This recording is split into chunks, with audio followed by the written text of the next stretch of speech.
Señoras y señores, muy buenos días, amable teleaudiencia de Emigrados Televisión que se emite desde Bilbao, Euskal Herria. Bienvenidas y bienvenidos a Panorama, con la realización de diversa comunicación. Yo soy Eliezer Jiménez Julio, saludándoles esta vez desde Ginebra, Suiza, en pleno otoño. Temperatura de 7 grados. En estos días ya se vislumbra el invierno. Agradecemos a Maya el apoyo técnico en los estudios centrales en Bilbao. Nuestro programa de hoy, BRIC, balance e importancia para América Latina. Para hablar de este tema que sigue siendo actualidad a pesar que se desarrolló en Kazán, en Rusia, la semana pasada, con una pluralidad de invitados especiales de primera plana, desde el recibimiento que hizo Vladimir Putin, presidente de China, igualmente de América Latina, el presidente Nicolás Maduro. Hoy tenemos a una invitada muy especial. Se trata de nuestra querida amiga, periodista, escritora, analista colombo-venezolana, militante que labora para diversos medios internacionales, está en Caracas, en la República Bolivariana de Venezuela. Se trata de María Fernanda Barreto. Repetimos, es periodista, escritora y analista política colombo-venezolana. Qué gusto en saludarte, María Fernanda. Buenos días allá, buenas tardes aquí en Europa. Hola, ¿qué tal, Eliezer? Un gusto saludarte. Un abrazo para ti y para quienes nos escuchan desde la península occidental de Asia y en particular desde Euskal Herria. Gracias.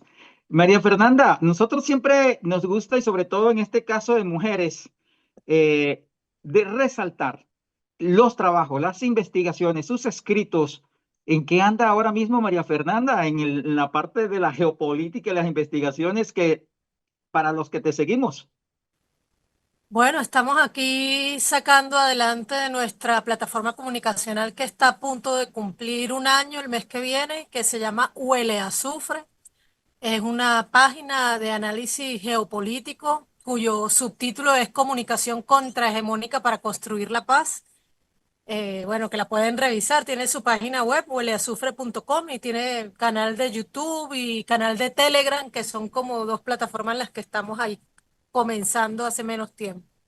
Y estoy escribiendo un libro también en compañía de un defensor de derechos humanos de Colombia con mucha trayectoria, que es Olimpo Cárdenas, sobre el tema de la paz. Ya tenemos el título, pero de todos modos prefiero no soltarlo hasta que sea publicado. Muy probablemente a principios del año entrante, enero, febrero, debe estar el libro, pues ya esperemos publicado y bueno, lo estaremos difundiendo y compartiendo.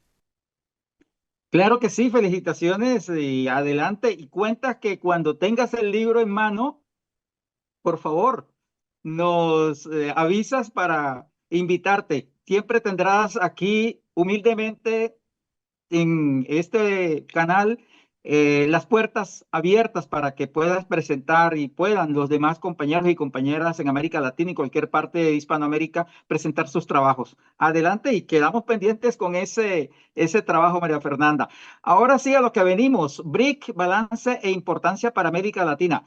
María Fernanda, inicialmente nos gustaría que nos hicieras un balance general de lo que significó o significa ese paso adelante del BRIC. Y ya después entramos con la parte de América Latina y sobre todo con el tema Venezuela, Brasil y bueno, todo lo que de aquí adelante se ha desarrollado. Bueno, sigue creciendo la plataforma BRICS, ese grupo que, digamos, reconfigura la geopolítica desde el punto de vista económico. Es un proyecto, además de las economías emergentes, que crece con una clara decisión de romper la hegemonía imperialista que se ha consolidado con mucha fuerza a finales del siglo XX. Pero también es cierto que no es un bloque que desafía el modo de producción, el sistema imperante, pero avanza hacia la construcción de un mundo pluricéntrico y multipolar, y eso es muy importante para todos los pueblos del mundo, en especial cuando este imperio en decadencia cuenta como arma fundamental con su moneda con la cual que ha logrado imponer al mundo entero y en particular a los países del sur, y con la que ha logrado entonces también sostener bloqueos a más de 30 países en el mundo durante muchas décadas, empezando por el bloqueo terrible contra nuestra amada Cuba, pero también el bloqueo a Venezuela, a Rusia, a China, a Irán, a Siria. Incluso Ucrania todavía continúa bloqueada por los Estados Unidos. Entonces, en los BRICS han surgido desafíos a esa hegemonía. De hecho, además ha habido un pronunciamiento explícito contra los bloqueos como arma de guerra. Se ha avanzado en la construcción de alternativas económicas que se están planteando. Algunas de ellas tienen que ver con los financiamientos que se van a dar a través de este Banco de los BRICS que dirige Dilma Rousseff, pero otras apuntan hacia la construcción de una nueva moneda y hacia la construcción de un sistema alternativo al sistema SWIFT, que actualmente es el responsable, digamos, de todas las transacciones económicas y el que posibilita y facilita que se vaya más allá de los bloqueos a medidas que llamaríamos de hipercumplimiento de las tales medidas coercitivas unilaterales que ha dictado los Estados Unidos contra todos estos países que se le insubordinan, incluyendo, entonces ahí vuelvo a hacer énfasis en el bloqueo a Cuba, el bloqueo a Venezuela y por supuesto a las otras potencias emergentes que lo desafían con tanta fuerza, en este caso Rusia y China, pues las más poderosas. Bueno, ahí la parte general de lo que ha significado y está significando en estos momentos y en desarrollo el avance de los BRIC a nivel general. María Fernanda, tú estás en América Latina, en Caracas, la capital de la República Bolivariana de Venezuela. Antes de hablar de Venezuela y esa extraordinaria participación de Nicolás Maduro Moros allí, háblanos, ¿qué significa ese avance de BRIC para América Latina en conjunto, como pueblos? Bueno, ese avance, como te decía, es la posibilidad de que América Latina crezca vinculada a un proyecto contrahegemónico desde el punto de vista económico, también político-militar, cómo no, como el que se plantea en los BRICS, eh, y la incorporación de Cuba y Bolivia allí como nuevos miembros de los BRICS, pues es algo que hay que celebrar. Es muy importante para nuestra América. Tenemos además mucha esperanza en lo que eso pueda traer de positivo para nuestra Cuba, que está atravesando momentos tan difíciles por estos últimos meses. Y bueno, celebramos esa incorporación. Sin embargo, como tú sabes, pues el veto que sostuvo Brasil como potencia fundadora de los BRICS, de hecho, su nombre es la letra inicial de los BRICS, pues ha sido un duro golpe para la unidad de nuestra América y por supuesto un duro golpe para las relaciones bilaterales entre los dos gigantes petroleros de esta región de Sudamérica, como son Brasil y Venezuela. ¿Qué pasó allí, María Fernanda, a tu mirada de respecto a ese veto que por el momento tiene, digamos, directamente Lula da Silva hacia el gobierno de Nicolás Maduro y que no le está haciendo daño a Venezuela, le está haciendo un daño a América Latina y a los mismos BRIC? Bueno, Eliezer, dice la Biblia que a los tibios los vomita Dios. Entonces, eso es lo que sucede con los gobiernos progresistas. Los gobiernos progresistas, que es una categoría que más o menos de moda actualmente para definir a los gobiernos que tratan de defender intereses populares, pero no rompen con el sistema capitalista ni con el imperialismo. O sea, no se plantean siquiera esa ruptura. Y cuando tienes que mantenerte, cuando tu decisión es mantenerte en el medio, tibiamente, tratando de estar como bien con los intereses de los pueblos, pero tampoco desafiar los intereses del imperialismo, siempre estás en riesgo de que sucedan estas cosas. El Lula que salió de la cárcel y que dijo que no iba a lanzarse a presidente nunca más, que quería casarse y vivir su vida tranquilo.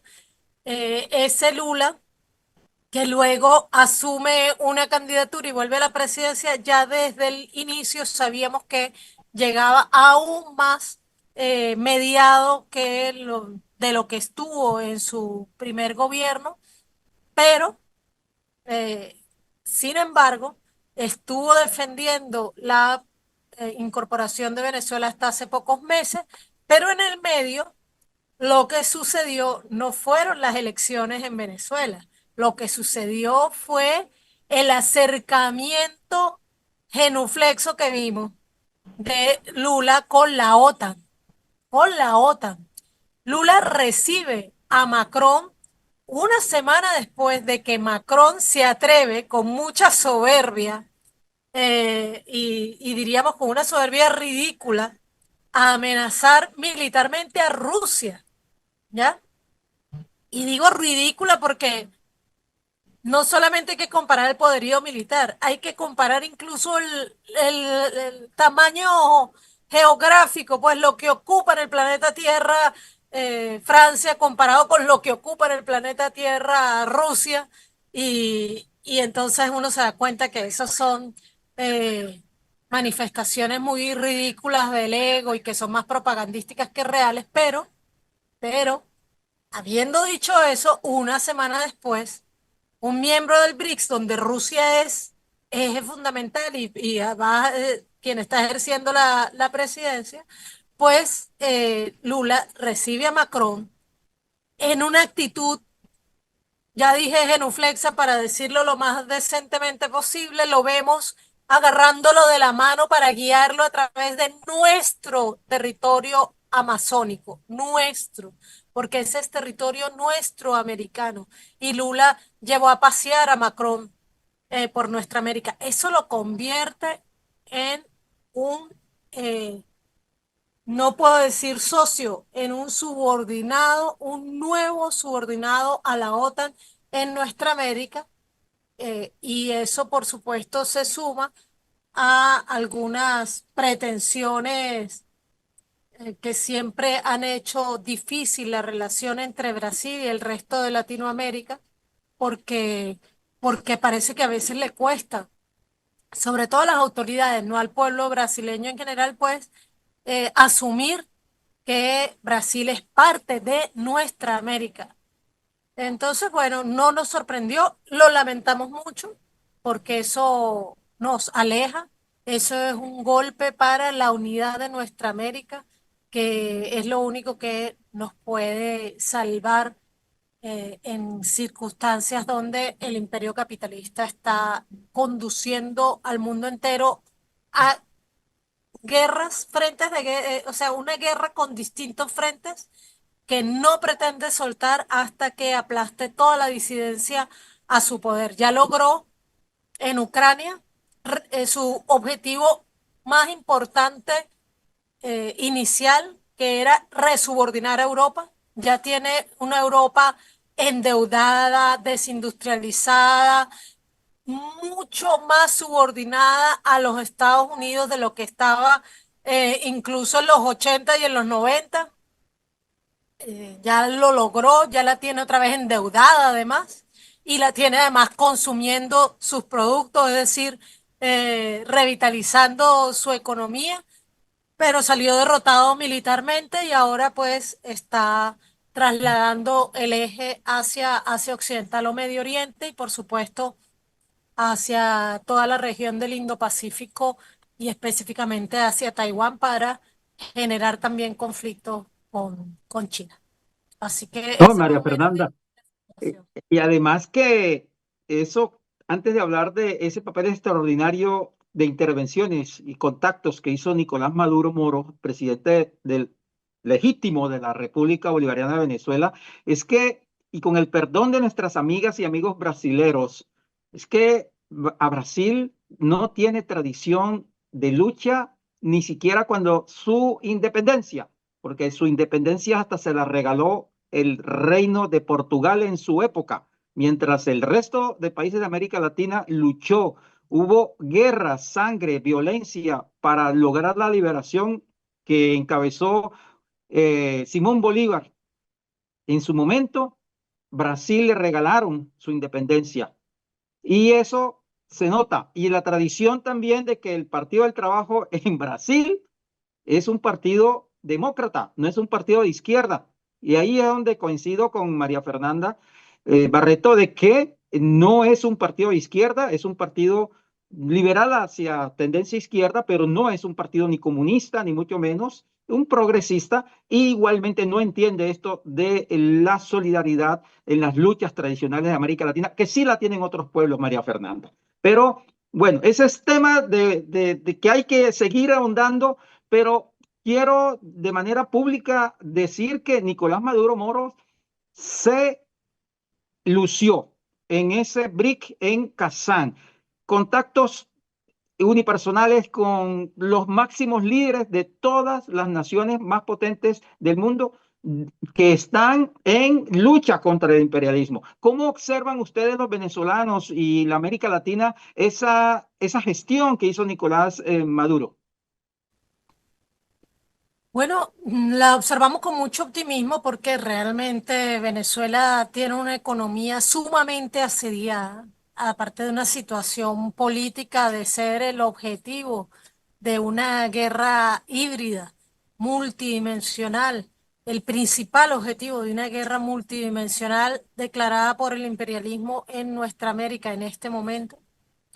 Y en medio de eso, el presidente Nicolás Maduro fue recibido en la cumbre de los BRICS como lo que es el líder de una gran nación como es Venezuela, pero además un líder de nuestra América y un líder de los pueblos del sur.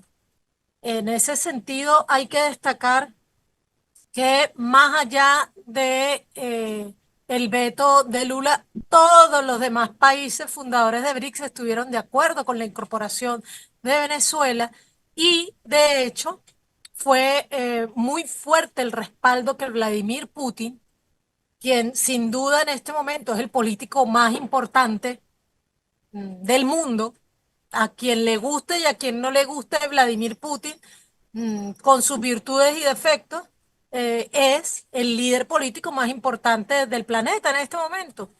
Y Vladimir Putin claramente habló en defensa de Venezuela, incluso distanciándose explícitamente de la posición de Brasil y respaldando explícitamente al presidente Nicolás Maduro. También fue muy tajante la posición de China, el principal competidor, si se quiere, en términos económicos, de este gran poderío que ha construido el imperio capitalista centralizado en los Estados Unidos. Y fue muy fuerte el respaldo del presidente Xi Jinping a Venezuela en esta cumbre de los BRICS. Y más allá de que no se haya logrado la incorporación de Venezuela, Por el pues han momento, el estado por ahora. por por el momento, por supuesto, por ahora, se tejieron muchos acuerdos bilaterales con distintos países, como tú señalabas, no solamente con China y con Rusia, sino también que se aprovechó ese espacio para tener reuniones muy importantes con otros líderes muy importantes, por ejemplo, de Irán, de Bielorrusia, también líderes de África y por supuesto hay que resaltar ahí que también hubo una reunión con el presidente de Palestina. Y eso también fue, digamos, eh, un punto que a diferencia de otros encuentros, otras plataformas internacionales, esta vez sí fue visibilizado que es el genocidio que está cometiendo Israel en Palestina, aun cuando, como dije al principio, en los BRICS hay distintas posiciones políticas e ideológicas y desde el punto de vista ideológico, no todos los miembros del BRICS son insubordinados a los Estados Unidos. Es el caso, por ejemplo, de un miembro tan importante como la India, que no está insubordinado a los Estados Unidos, pero que tiene un proyecto nacionalista al cual le estorba la hegemonía absoluta que logró construir los Estados Unidos en términos económicos como dije, sobre todo a finales del siglo XX. Entonces, aún a pesar de ello, pues hubo pronunciamientos sobre Palestina y hubo pronunciamientos, como ya dije, contra los bloqueos. Entonces, Venezuela logró allí demostrar que muy a pesar de la oposición y venezolana y la derecha colombiana y otros que tratan de minimizar la capacidad política del presidente Nicolás Maduro y la importancia geopolítica de Venezuela, pues Venezuela tiene un lugar muy importante en la geopolítica internacional y un lugar muy importante en particular en los pueblos del sur global. Bueno, interesante ese análisis que nos está haciendo María Fernanda Barreto. Y repetimos, es periodista, escritora, analista política colombo-venezolana, militante y que está en pleno desarrollo de sus capacidades como mujer, como periodista, como persona en estos temas. María Fernanda, hacia el futuro, ¿qué se espera allí de ese, como dijo inclusive el propio Hugo Chávez? Por ahora no estamos allí, pero Lula se irá, la revolución bolivariana continuará. A ver, ¿cómo lo ven ustedes hacia el futuro? Bueno, eso que parece esotérico, que es una frase que acuñó el presidente Chávez y cada vez se hace eh, más afirmativo entre los venezolanos y venezolanas, que es que el que se mete con Venezuela se seca, realmente no es esotérico, sino que tiene que ver con un excelente desarrollo de la diplomacia bolivariana de paz y con un peso específico real que tiene Venezuela y las riquezas que posee Venezuela y la ubicación geoestratégica de Venezuela en la división internacional del trabajo. Ciertamente, Lula se irá, la revolución bolivariana continuará y esa incorporación de Venezuela específicamente a los BRICS seguramente se concretará, pero lo más importante es que ya económica y políticamente Venezuela está eh, amarrando lazos con distintas potencias de los BRICS, entre ellas con las más importantes, y aunque esta decisión de Lula también ataca la unidad, propiamente la unidad de los BRICS, esperamos que también esta organización no resienta esto y sea capaz de superar eso y siga creciendo y se siga potenciando como alternativa porque es en este momento imprescindible para la humanidad que este imperio genocida, ecocida, sea detenido de una vez por todas. Si no se detiene cuanto antes este imperio que está conduciendo al mundo entero al desastre, no habrá posibilidad incluso de sobrevivencia humana. Ya lo dijo un hombre que tenía muchas más capacidades de predicción política que Nostradamus, aunque Nostradamus mucha gente le pueda creer más, pero si había alguien que tenía una claridad política para hacer predicciones a largo plazo por ser eso, un gran conocedor de la política y la geopolítica mundial, ese era Fidel Castro. Y Fidel Castro dijo hace más de 30 años que esta situación del ecosistema estaba poniendo en peligro a una especie sobre el planeta en peligro de extinción y esa es la especie humana.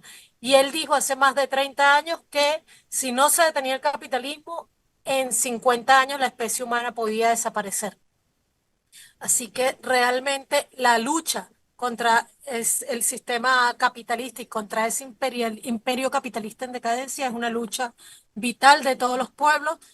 Y perdóname, Eliezer, tiene una bandera en este momento, o sea, hay una bandera de la dignidad humana, de la lucha por la vida en este momento en el planeta Tierra, esa es la bandera de Palestina. Así que Así detener es. el genocidio en Palestina será el primer paso.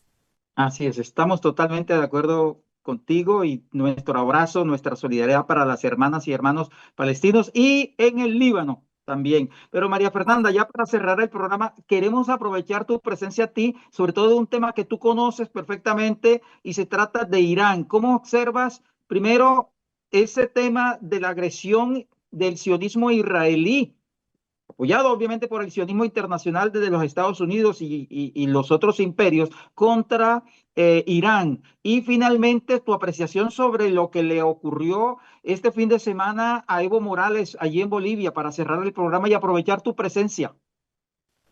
Bueno, con respecto a al atentado contra Evo Morales, pues obviamente hay que manifestar solidaridad con él ante ese ataque terrible. Sin embargo, yo no apresuraría conclusiones sobre quiénes pueden haber sido los autores del atentado, porque yo parto mucho cuando hago análisis geopolítico y hay sucesos que uno no sabe si son accidentales, si son reales, que no es el caso, que no es este caso, porque evidentemente aquí hubo un atentado.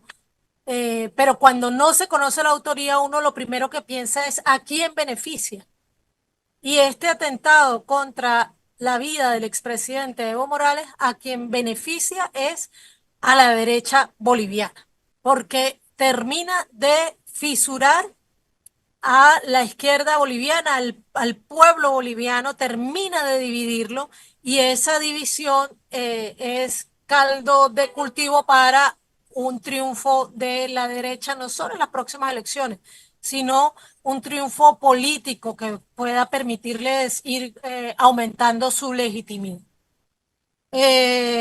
Con respecto a lo que está sucediendo ahora en Asia Occidental, eso podría darnos todo un programa, así que voy a limitarme a lo que me preguntas, que es la reciente agresión de la entidad sionista llamada Israel contra la República Islámica de Irán.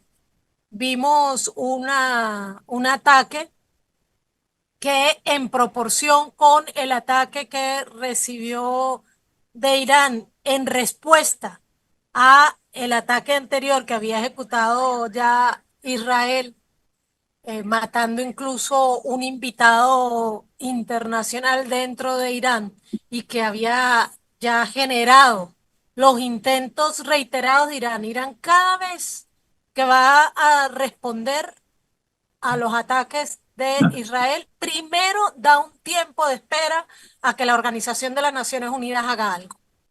Pero como ya estamos todos y todas acostumbrados, la Organización de las Naciones Unidas no hace nada y entonces Irán responde.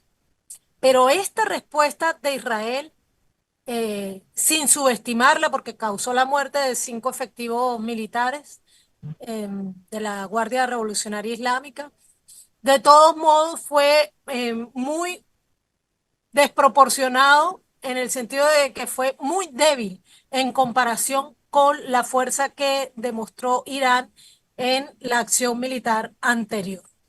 ¿Y esto qué es lo que nos dice? Nos dice muy por encima, uno, que Netanyahu necesita para sobrevivir políticamente mantener la guerra en Asia Occidental internamente porque está hace rato que su figura política y su partido Likud mismo están en ruinas dentro de Israel y solo la guerra ha permitido que continúen en el poder, pero también que esta entidad sionista es el caballo de Troya de toda la OTAN para generar conflicto en el Asia Occidental para tratar de controlar una región que cada vez más se insubordina a los intereses del el norte global. Y también nos dice que, aunque son muy valientes para bombardear a Palestina, para bombardear al Líbano, son muy valientes también esas potencias OTAN para involucrarse en los ataques, por ejemplo, al digno pueblo de Yemen también, y acompañar a Israel en estos ataques.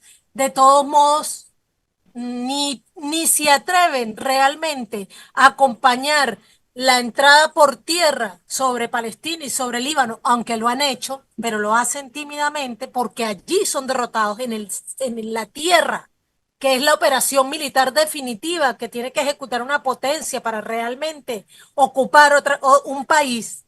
Allí no han logrado victorias reales y que otra cosa que demuestra es que le tienen miedo a el gran potencial de la República Islámica y le tienen un miedo bien fundado.